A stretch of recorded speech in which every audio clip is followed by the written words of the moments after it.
Sociedad civil.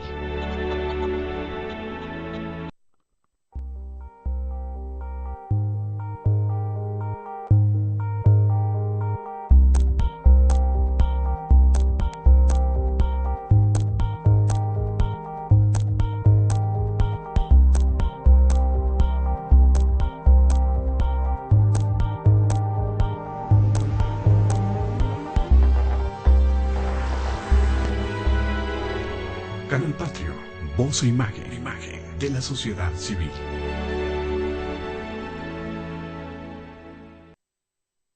Muy buenos días a todas y todos ustedes. Estamos aquí en canalpatrio.tv, voz e imagen de la sociedad civil, en el programa Espacios de Diálogo de Mujeres Insurgentes. Honor a quien honor merece. Y nos merecemos que usted pueda sintonizarnos por este canal, en este programa, y tanto con Raúl Parrecendis y una servidora, Beatriz Gallardo, que le damos la bienvenida para este programa. México, el DF, perdón, la Ciudad de México, todavía no nos acostumbramos, ¿eh? La ciudad muy X todavía. La ciudad muy X. Así es. Está en estos momentos convulsionada. Los ciudadanos estamos preocupados.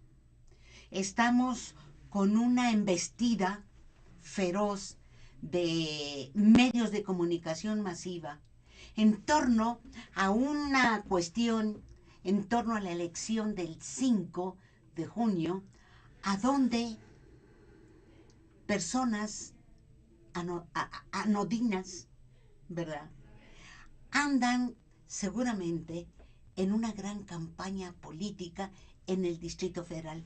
Lástima que no los veamos, lástima que no los conozcamos, lástima que no sepamos cuál es su programa,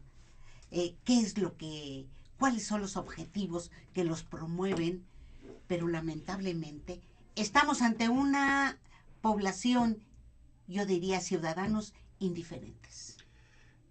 Y podríamos decir que no solo en la CDMX, sino nacionalmente.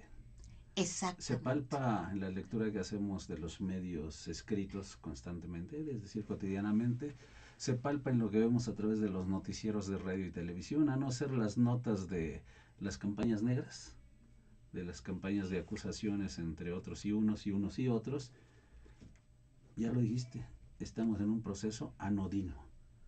Un proceso que confirma, y voy a parafrasear a un dirigente político al que queremos entrañablemente y le mandamos un saludo, que él nos hablaba hace años de la aparición de cuando menos 4 fenómenos perniciosos de la vida nacional. La promoción del abstencionismo, el impulso del bipartidismo. Ahorita explicamos por qué en este momento, a pesar de los 9 partidos existentes. El antipartidismo, promovido a través de los medios también. Y el intervencionismo. Ya estamos escuchando las declaraciones de algún candidato, casi candidato en Estados Unidos. Ahí están 4 fenómenos. Y todo esto alenta el surgimiento de uno más, la reaccionarización de la vida política nacional. Ahí están 5 elementos. La fascistización de la vida nacional, la aprobación de las leyes que tienen que ver con la intervención de los militares en algunos asuntos de la vida civil, habría que indagar cómo está todo esto, nos dan una muestra de que efectivamente algo no está bien y nos indican que esta persona que estamos mencionando, Rafael Aguilar Talamantes, toda la vida ha tenido ha sido visionario para localizar fenómenos que a muchos les pasan de noche y que después de escucharlos se convierten en columnas, se convierten en análisis ya bien elaborados, supuestamente por otros, pero ya previamente nuestro querido compañero ha formulado estas tesis y las ha desarrollado además. Claro. Y esos fenómenos están apareciendo de manera más precisa en este momento. Más clara. Así es. Lo vemos, decía, el abstencionismo. cada vez crece más el número de ciudadanos que deciden no participar en las elecciones porque están fastidiados, hartos de lo que son los partidos políticos y los políticos actuales. El fomento del bipartidismo, nos pueden decir, pero es que hay 9 partidos, tenemos 9 opciones políticas, sí, pero esas opciones políticas se van hermanando, incluso hasta haciendo a un lado los principios, si es que los tienen, ideológicos, y vemos una alianza PAN-PRD, una alianza PRI, Verde Ecologista, PANAL, y los demás, y en la práctica tenemos ahí un fenómeno bipartidista, ¿sí? Con todo y que sean alianzas o coaliciones. Ya tenemos ese segundo elemento. El tercer elemento, el antipartidismo, que está siendo fomentado desde diversas posiciones, incluso impulsando candidatos independientes, que de independientes, salvo honrosas excepciones, en la gran mayoría no tiene nada de ello, porque previamente han sido militantes destacados de partidos políticos, oficiales, todos. ¿Sí? Pero este es reflejo realmente de los fenómenos anteriores. Sí, claro. Es decir, porque bueno, yo pienso que se busca en la política una alternativa distinta a lo que está pasando en este país. Y el fenómeno, ¿verdad?, que está pasando en este país, pero también en Latinoamérica, el intervencionismo que tú ya lo mencionarás, el cuarto elemento, es realmente pernicioso y va dirigido fundamentalmente en contra de los pueblos y a favor de las grandes oligarquías. Sí, claro, ese intervencionismo que no se refleja solo con la actitud de Donald Trump respecto a las declaraciones antimexicanas que ha hecho, sino que viene de años con ese intervencionismo gringo en los asuntos nacionales e incluso también a través de los órganos financieros internacionales, organismos financieros internacionales que dictan buena parte o gran parte de las políticas públicas que se ejecutan en nuestro país. Hablemos de las reformas estructurales, hablemos de muchas cosas más, y ahí está ese cuarto elemento. Y todo esto nos lleva a eso que decíamos, a la reaccionarización de la vida nacional, ¿sí? ¿Cómo decirlo? La reaparición de las actitudes autoritarias, que nunca se han ido, a veces disminuyen, pero en determinados momentos de la vida reaparecen como en este momento, ¿sí? Es decir, tenemos un caldo de cultivo riesgoso para la vida nacional. Así es. Yo creo que realmente vemos que en estos momentos, a partir del domingo pasado, y lo anterior, las cuestiones que están pasando en el Instituto Politécnico Nacional, particularmente en Las Bocas, es un fenómeno que reúne, convergen en un momento dado, y que este momento es muy peligroso y que andan bateando allí las autoridades federales, ¿verdad? Los muchachos van a Los Pinos, les batean a las 6 horas de que el indicado es el secretario de Educación, Nuño. Los muchachos, bueno, dicen, ¿qué pasa? Claro, si no les resuelve el señor, pues tienen que recurrir a la instancia superior. Exactamente. Posteriormente, a partir del domingo, llegan los maestros de la Coordinadora Nacional de Trabajadores de la Educación. Es decir, se están reuniendo fenómenos, yo diría, explosivos, no por la actitud de la gente que busca defender su derecho, sino por el autoritarismo que implica una cerrazón. Claro, lo han dicho lo mismo los maestros en su asunto y su estallamiento de la huelga nacional, la cual está siendo descalificada, denostada por los medios masivos de comunicación, ¿sí? Continuando con el linchamiento mediático contra los dirigentes, con la formulación de averiguaciones previas contra otra parte de los mismos. Ya vimos cómo detuvieron a Aciel, me parece que se llama, un maestro que incluso se publicó parte de su biografía y es una hermosura del trabajo de dedicación a la causa de la educación de los niños. ¡Ah, caray! Y de los niños indígenas. Claro, buscar los mecanismos para brindarles la mejor educación a estos niños. Es decir, habría que meterse de lleno a esto para que efectivamente podamos hacer un análisis concreto de la realidad concreta que se está viviendo, sobre todo en los estados donde los maestros mantienen esa insurgencia contra lo que no están de acuerdo.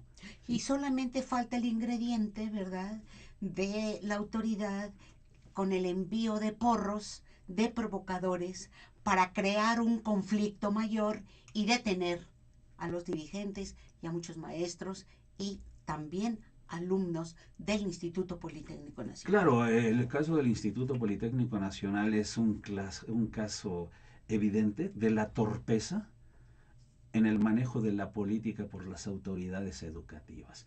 ¿Por qué? Incompetencia. Sí, claro, porque el problema de las vocacionales no lo crearon los estudiantes politécnicos, lo creó el secretario de Educación Pública, el niño artillero le dicen, y su grupo de asesores, quienes les elaboran los proyectos, porque ellos son los que publicaron el documento donde se dice que el Instituto Politécnico queda adscrito a la Subsecretaría de Educación Superior. ¡Ah, caray! Pero el Instituto Politécnico Nacional no solo brinda educación superior, sino también media superior, ¿sí? Y después reculan y dicen, no, pues siempre no. ¿A quién le interesaba crear el problema? Se habló de que partidos políticos. Fue un partido político el que cometió la torpeza, y que yo digo en mi artículo de El Activista Regional, en el análisis que hago, le pongo en letras mayúsculas el PSP, por si pega. Es decir, es una acción lanzada por si pega. Si pega, como dicen ellos vulgarmente, ya chingamos. Y si no, la componemos, nosotros mandamos. ¿Cuál es el problema? ¿Sí? Entonces, e incluso en un artículo, no, más bien en una entrevista que se publica ayer en el periódico Milenio al exsecretario general del instituto, Jaime Valverde, fue colaborador de otro exdirector general, dice él, miente quien dice que hay manos de partidos políticos metidos en este asunto.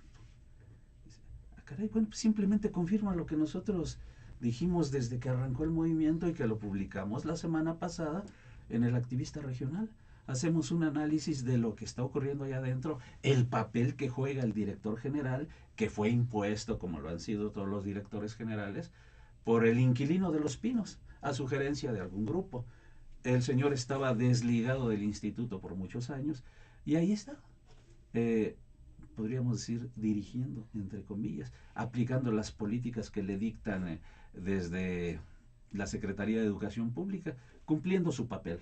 Y además, yo creo que no hay disposición de escuchar por el visitante temporal en la Secretaría de Educación Pública, Nuño, las propuestas que traen los maestros como una propuesta alternativa a la reforma laboral que se está instrumentando en este sentido por la Secretaría, ¿no? Así es. Y a nivel nacional. Entonces, bueno, creo que ya lo dijiste tú, hay un caldo de cultivo, ¿verdad?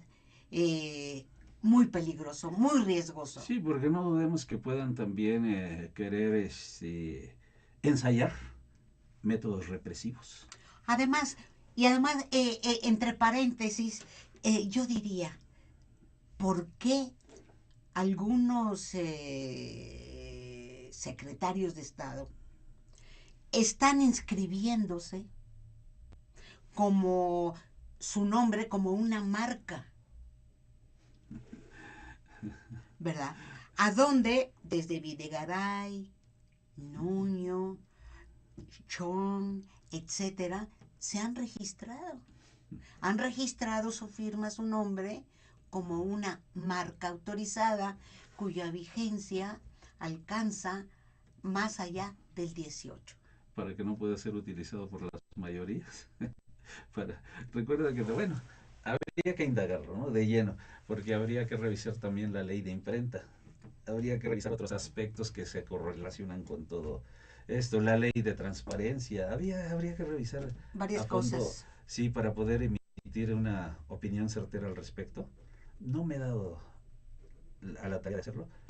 Seguramente lo voy a hacer en próximos días, porque es nuestro papel como comunicadores poder estar más o menos enterado de los principales problemas del diario acontecer nacional e internacional y formular una opinión. ¿Qué es lo que hacemos? Puede estar nuestro auditorio, puede coincidir con nosotros o no, pero tenemos ese derecho Lo de vi de una manera hacerlo. muy ligera, pero también esta mentada ley contra los periodistas ¿Sí? establece que tanto periodistas, comunicadores, opinadores, conductores, etcétera, tenemos prácticamente la soga al cuello. No podemos hablar de algo que pudiera ser constitutivo según de daño moral. Así es, porque se aplican multas millonarias. Es el caso de la periodista San Juana, no recuerdo el apellido, que tiene un asunto contra un destacado político de izquierda. Y muy anteriormente de esta periodista que la dejaron en la calle. Se me escapa ahorita su nombre. Isabel Arvide. Así es. Isabel Arvide. Así es. Entonces, bueno, yo creo que se borra prácticamente el derecho de la libertad de expresión. Claro, es cierto que nosotros sabemos que hay asuntos que no se pueden abordar, ¿sí? Asuntos donde se pueda denostar con mentiras la figura del individuo. Porque es hasta ridículo, ¿Sí? ¿verdad? La denuncia que hace Jesús Ortega, ¿verdad? Contra San Juana Martínez, por favor.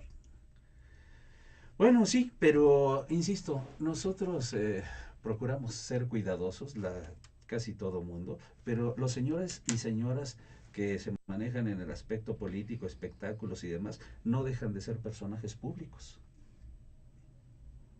Ellos requieren del trabajo de los medios, claro, para la difusión de sus planteamientos, sus ideas, sus actos, sus actuaciones políticas, de espectáculos y demás. Así es.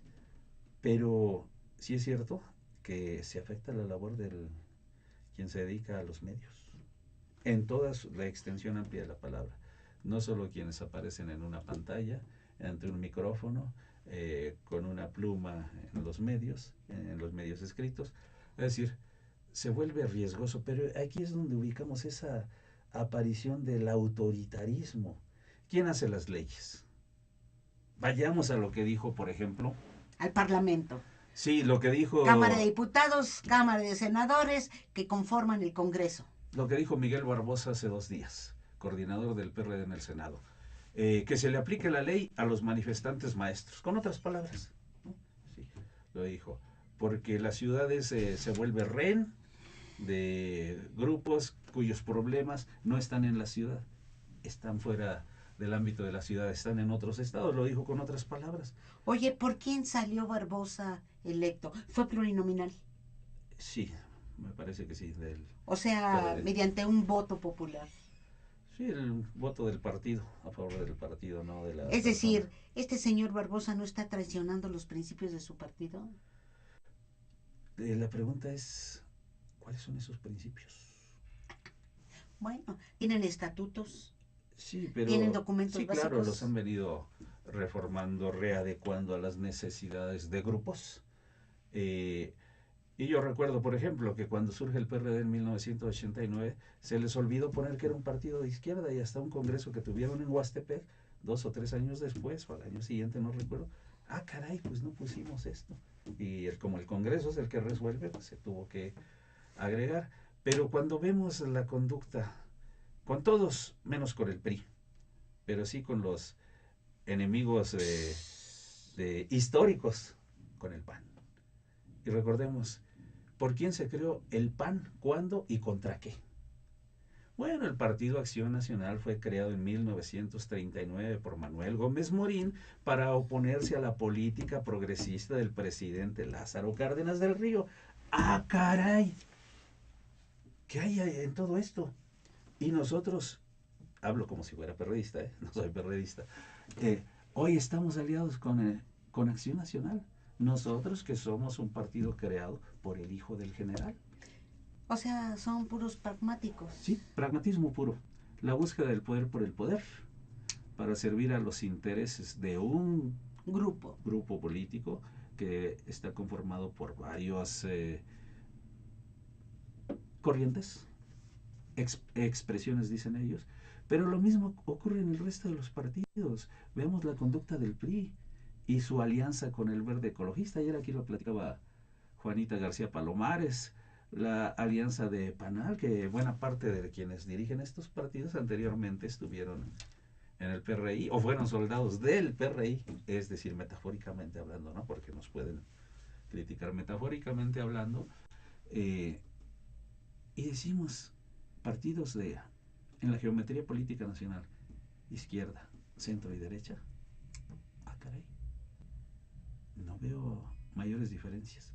Y luego cuando revisamos los mensajes publicitarios, los spots en la televisión, a propósito de que nos los están recetando por lo de la Ciudad de México, no estamos viendo los de los estados. Ah, caray, y este es el nivel político que tenemos. Este es el nivel comunicativo que deben tener los partidos. Por eso ha crecido muchísimo el presupuesto, las canonjías por abajo de la mesa, a favor de los grandes medios de comunicación masiva y desde luego los televisos, Canal 13, Grupo Milenio, es decir, hasta 40, ¿verdad? Se encargan de manera directa de distorsionar la realidad, de dar la idea al pueblo de México de que estamos viviendo en una gran democracia y que, caray. Y no hay problemas económicos mayores. Exactamente. Pero además, ¿verdad? Yo creo que hay que denunciar esta actitud porque tenemos un pueblo en donde ellos se han obstinado en que sea cada vez más ignorante para tener un campo, ¿verdad?, propicio de manejar, de manipular para votar. Claro, a pesar del crecimiento de la comunicación vía todas las, ¿cómo se llama? Lo que tienen los teléfonos celulares, los teléfonos móviles, todas las aplicaciones, las usamos en la mayor parte de los ciudadanos para todo menos para comunicarnos realmente en lo que tiene que ver con la grave problemática que nos afecta.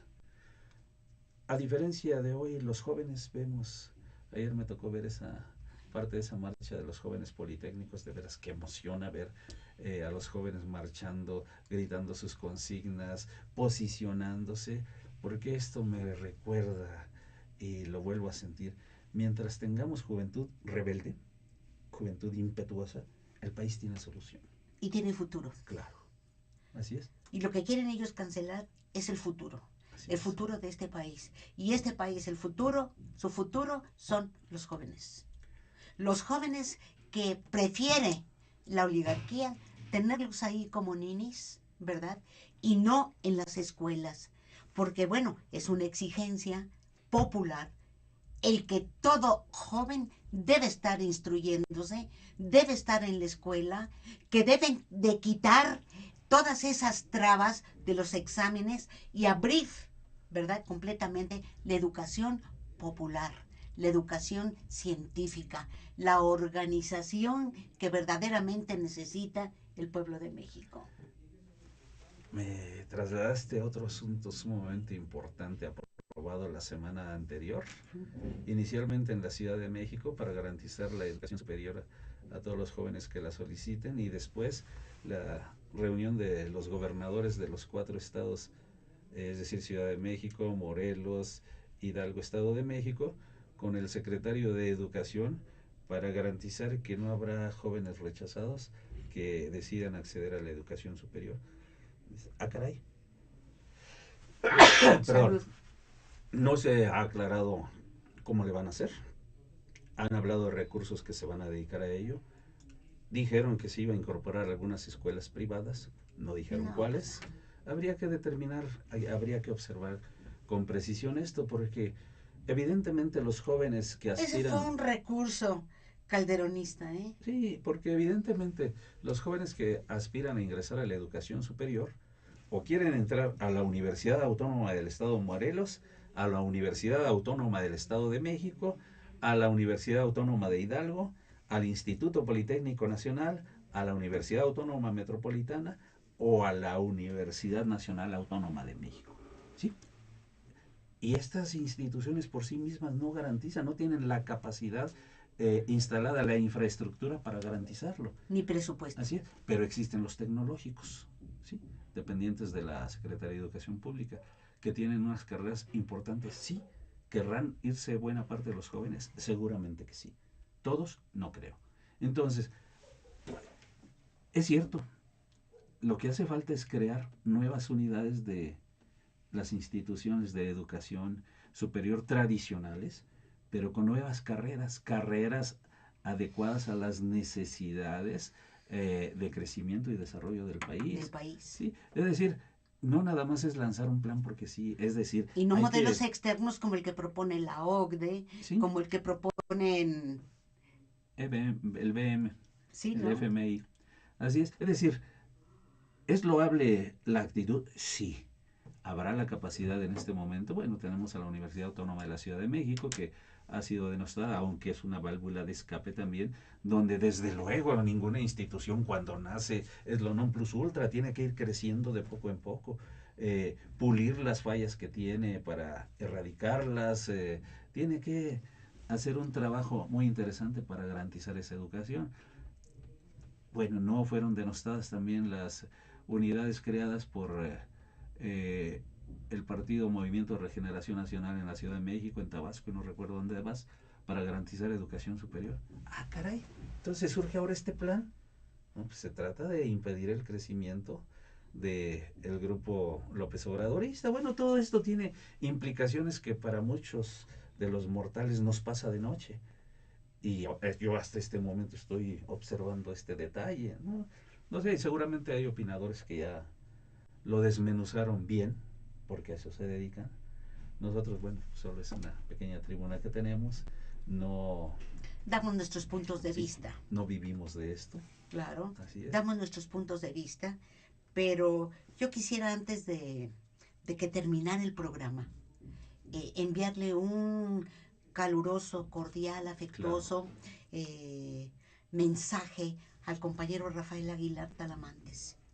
Me parece que ha sido un hombre vertical y que todo se dirigió a tratar de difamarlo, desvirtuar totalmente su imagen, porque ha sido un conductor de masas, pero sobre todo ha sacrificado su existencia en aras de un proyecto.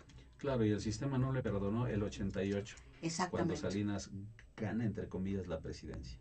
Por eso quitan el registro al Partido del Frente Cardenista de Reconstrucción Nacional. Yo creo que hay que revisar, inclusive yo te propondría, revisar tesis que durante todo este tiempo de la militancia, tanto en el Partido Socialista de los Trabajadores como en el Partido del Frente Cardenista de Reconstrucción Nacional, se crearon. Y sobre todo la organización, la estructura, la voluntad política de jóvenes de un proyecto socialista para este país dentro de la Constitución. Con esa militancia ejemplar de los integrantes del Partido Socialista de los Trabajadores, dirigido, primero construido, después dirigido, hay que decirlo abiertamente, por Rafael Ignacio Aguilar Talamantes, nuestro compañero y amigo, que en este momento tiene problemas de salud y al cual le deseamos restablecimiento, ¿sí? Y decirle que estamos con él, a nuestro compañero y amigo. Así es. Entonces, bueno, estaremos al pendiente. Claro. Estaremos al pendiente. Yo creo que la estructura, la organización, particularmente los principios básicos del Partido Socialista de los Trabajadores y después el Partido del Frente Cardenista de Reconstrucción Nacional, y a raíz de que se pierde el registro, varios intentos del Partido Socialista de México a donde su análisis, sus tesis, un hombre sabio, ¿verdad? Fue prácticamente en el 88, como te acordarás, era, yo creo que un personaje público peligroso para el sistema. Sí, el principal impulsor de la construcción del Frente Democrático Nacional, que llevó como abanderado presidencial al ingeniero Cuauhtémoc Cárdenas Solórzano. Así es. Así es, y que puso en riesgo al PRI. Se le ganó la presidencia, como Rafael lo dijo, pero no lo pudimos documentar, lamentablemente. Claro, Así es. porque bueno, el sistema tenía y sigue teniendo el control. Así es. El control, y entonces el Instituto Federal Electoral, bueno, todos los organismos que se han tenido. Desde la Comisión Federal Electoral que existía en 88. Así es. Bueno, pues Raúl, gracias. Al contrario, Betty, gracias. Gracias a usted por haber sintonizado este programa, y gracias a nuestro compañero Hugo Aguirre. Hugo Aguirre, que nos da todo tipo de apoyo técnico en cabina. Pásela bien y nos vemos el próximo jueves en punto de las 11. Pásela bien. Canal Patrio, voz e imagen de la sociedad civil.